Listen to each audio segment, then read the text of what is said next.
Hello students, कैसे हो आप सब। आज अपने बात करेंगे जो अपनी फर्स्ट यूनिट थी इलेक्ट्रोस्टैटिक्स। इलेक्ट्रोस्टैटिक्स का जो फर्स्ट चैप्टर था इलेक्ट्रिक फील्ड, उसको अपने डिस्कस कर चुके हैं।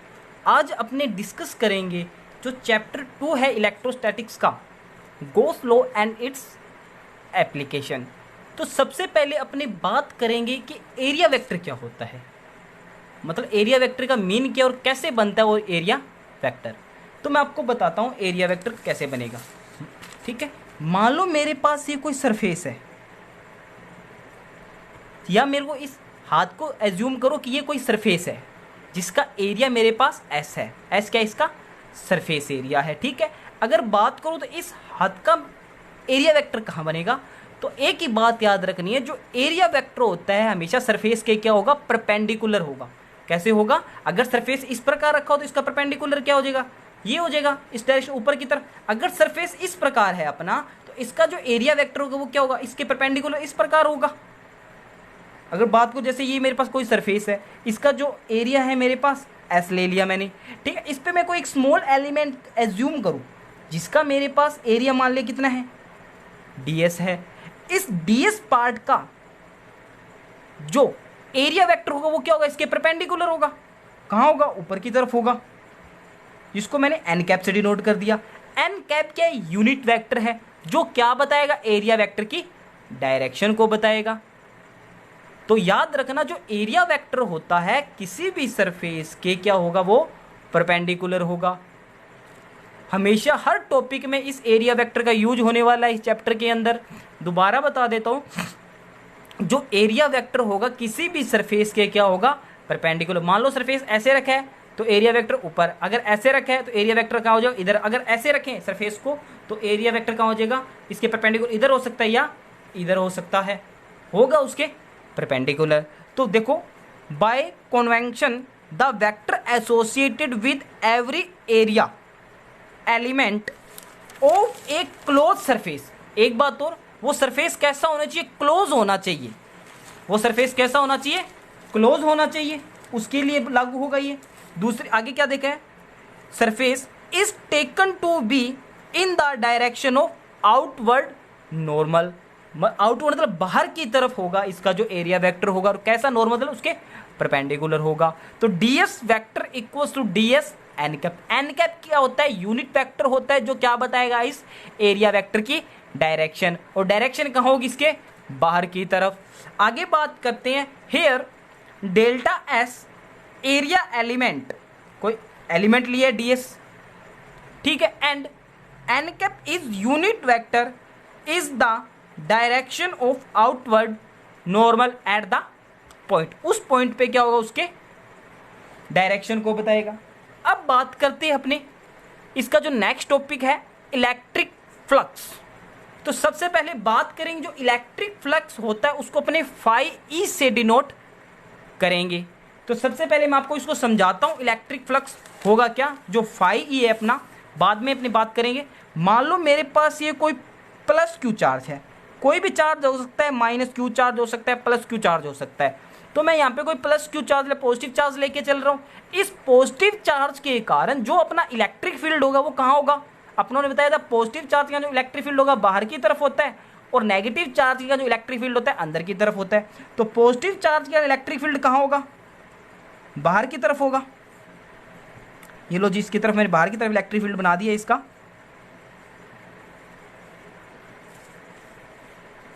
डायरेक्शन बता दी इसकी। अब इसके अंदर मान लियो मैंने कोई एस सरफेस मान लिया, एस एरिया कोई एक सरफेस ले लिया, ठीक है। इस सरफेस को फिर थोड़ा मैं आगे और सिरका दिया, एक ही सरफेस लिया, इसको थोड़ा सेकंड कंडीशन में आगे ले आया। तीसरी कंडीशन में इस सरफेस को मैं थोड़ा और आगे ले आया। देखो, पहली कंडीशन में सरफेस कहां था, यहां पे था। इसमें से देखो कोई भी इलेक्ट्रिक लाइन क्या और नहीं हो रही, पास नहीं हो रही, ठीक है। जब थोड़ा सा और आगे लेके आया तो इसमें कितनी इलेक्ट्रिक लाइन पास हो रही है, सिर्फ देखो देखो अपने को तो जो प्लस क्यू चार्ज है, पॉजिटिव चार्ज, उससे बहुत सारी इलेक्ट्रिक फील्ड बाहर निकलता। अपने यहाँ पे डायग्राम को समझने के लिए मैंने यहाँ से एक लाइन पास करके बताई है, वैसे बहुत सारी निकलती है, ठीक है। जब तीसरी कंडीशन में ये सरफेस इस प्लस क्यू चार्ज के और पास आ गया तो इससे कितनी इलेक्ट्रिक फील्ड निकल रही है, 3 इलेक्ट्रिक फील्ड निकल रही है पास में। तो एक बात याद रखना, जैसे जैसे जो सरफेस है चार्ज के पास आता जाएगा, इलेक्ट्रिक फील्ड की जो लाइंस है नंबर ऑफ क्या बढ़ती जाएगी, मतलब ज़्यादा लाइन उसमें से पास होगी जैसे जैसे वो सरफेस उसके पास आएगा। तो जो इलेक्ट्रिक फ्लक्स होता है, देखते हैं इसकी डेफिनेशन क्या है, आपको समझ आ जाएगा। It is defined as the total number of electric line of force passing through a surface. मतलब किसी सरफेस से इलेक्ट्रिक लाइन जितनी पास होगी उसका इलेक्ट्रिक फील्ड उतना ही क्या होगा, सॉरी इलेक्ट्रिक फ्लक्स उतना ही ज़्यादा होगा। और डायग्राम से बात करते हैं, जो मान लो फर्स्ट कंडीशन ये थी अपने पास, इसमें कोई भी इलेक्ट्रिक लाइन नहीं गुजरी, तो इसके लिए जो इलेक्ट्रिक फ्लक्स होगा फाई वो कितना होगा, 0 होगा। अब इसमें से एक लाइन गुजर रही है तो इसका कुछ ना कुछ इलेक्ट्रिक फ्लक्स मिलेगा। अब जब तीसरी कंडीशन में इसके पास आ गया तो इससे 3 लाइन पास हो रही है, मतलब इस कंडीशन में इसका इलेक्ट्रिक फ्लक्स होगा थोड़ा और ज़्यादा आएगा। और जैसे जैसे ये सरफेस इस प्लस क्यू चार्ज के पास आता जाएगा उसके इलेक्ट्रिक फ्लक्स क्या होता जाएगा, इंक्रीज होता जाएगा। ठीक है, अब आगे देखते हैं। Electric flux through elementary area ds is defined as the scalar product of electric field intensity and area vector. It is scalar quantity. जो इलेक्ट्रिक फ्लक्स होता है, इलेक्ट्रिक फील्ड इंटेंसिटी और जो एरिया वेक्टर है उसका जो प्रोडक्ट है उन दोनों के क्या होगा, इक्वल होगा। जो इलेक्ट्रिक फ्लक्स है इन दोनों के प्रोडक्ट के क्या होगा, इक्वल होगा। ये तो क्या था, जो ds है छोटे से एलिमेंट्री के लिए बात की थी। अगर टोटल फ्लक्स निकालना है टोटल सरफेस से तो क्या कर देंगे, इंटीग्रेशन कर देंगे तो अपने पास क्या आ जाएगा, टोटल फ्लक्स आ जाएगा। और बीच में से डॉट हटा दूंगा तो कैसा आ जाएगा, अपने को पता a डॉट b क्या होता है। जैसे मान लो कोई c इक्वल्स टू क्या होता है, a डॉट b है, तो क्या लिख सकता हूँ, डॉट हटाऊंगा तो क्या लिख सकता हूँ, ए बी कोस थीटा। ये आपको पता है 11वीं में पढ़ा। अगर a क्रॉस b है तो क्या हो जाएगा, ए बी साइन थीटा। ये चीज़ आप पढ़ के आ चुके हो। अब आगे बात करते हैं।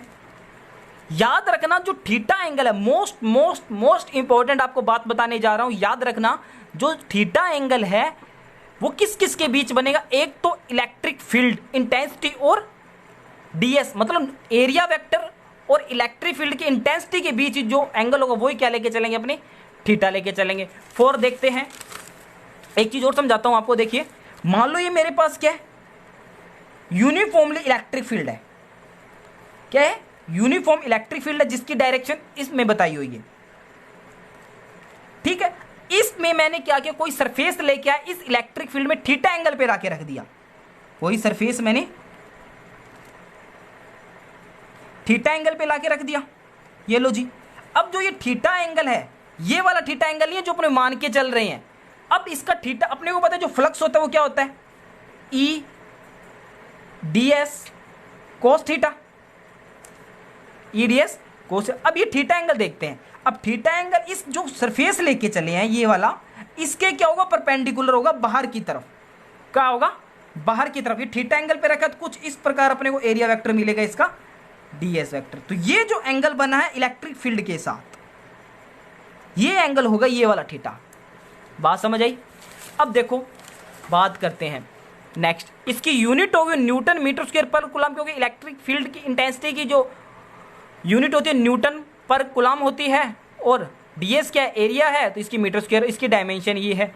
अब बात करते हैं इसकी फर्स्ट जो केस है वो क्या बनेगा। ये क्या कहता है कि जो अपना इलेक्ट्रिक फील्ड इंटेंसिटी है और एरिया वेक्टर है वो क्या हो, एक दूसरे क्या हो, परपेंडिकुलर हो। कैसे होगा, मान के चलो देखते हैं।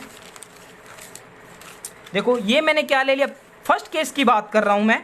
ये मैंने क्या ले लिया, कोई यूनिफॉर्म इलेक्ट्रिक फील्ड रख दिया जिसकी डायरेक्शन क्या इस डायरेक्शन में है। ये क्या करे, ई और जो एस है अपना ds वेक्टर है, इसके बीच में एंगल कितना होना चाहिए, 90 होना चाहिए। 90 कैसे बनेगा ये देखते हैं। तो मैंने क्या किया, ये मैंने कोई एरिया, देखो ये मेरा कोई एरिया है, सरफेस है, एरिया है, इसको मैं इलेक्ट्रिक फील्ड में ला के रख रहा हूँ। देखो मैंने इस पर पैरेलल रख दिया, इस इलेक्ट्रिक फील्ड के क्या रख दिया, पैरेलल। तो जो इसका इलेक्ट्रिक फील्ड जो नॉर्मल वेक्टर वो कहाँ होगा, ऊपर की तरफ होगा। मान लो इस पर कोई मैंने इस प्रकार सरफेस रख दिया तो इसका जो इलेक्ट्रिक फील्ड होगा वो कहाँ होगा, ऊपर की तरफ होगा।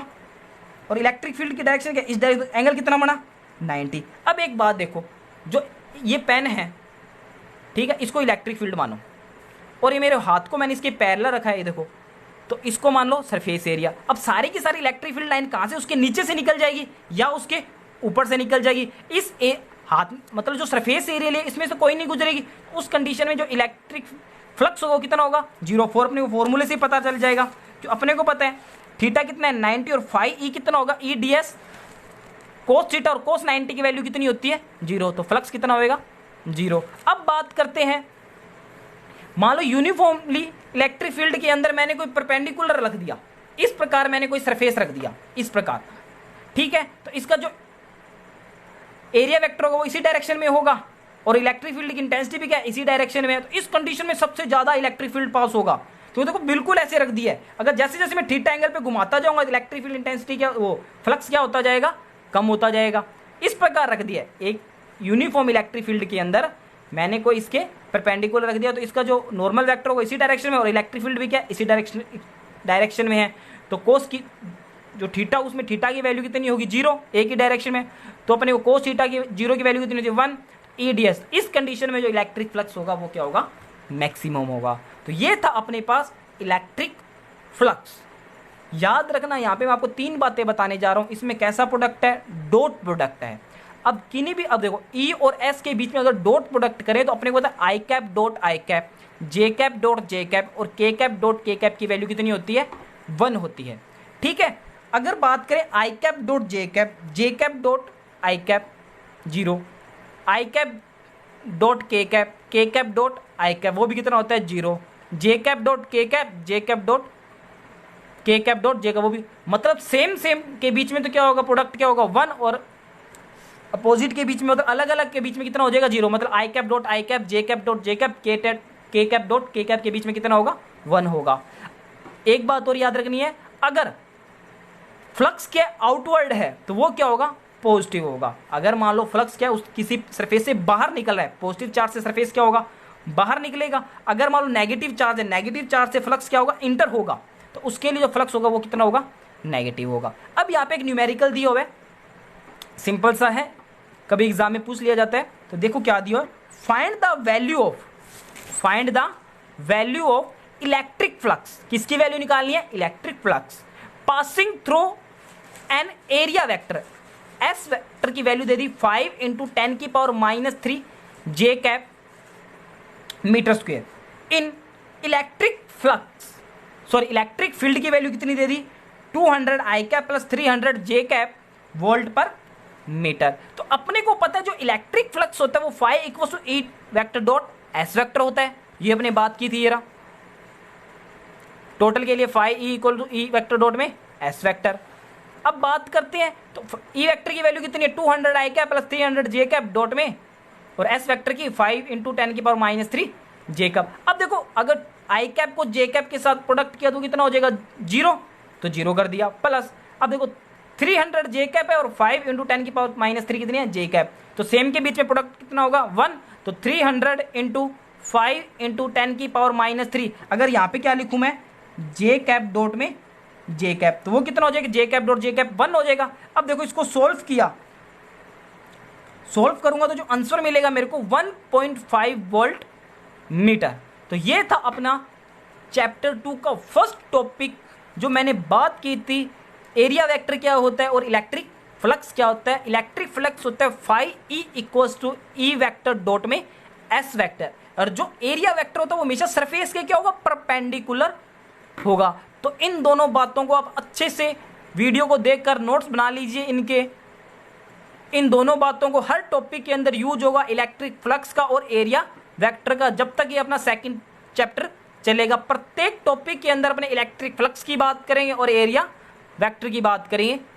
तो ये था अपना आज का लेक्चर। Thank you.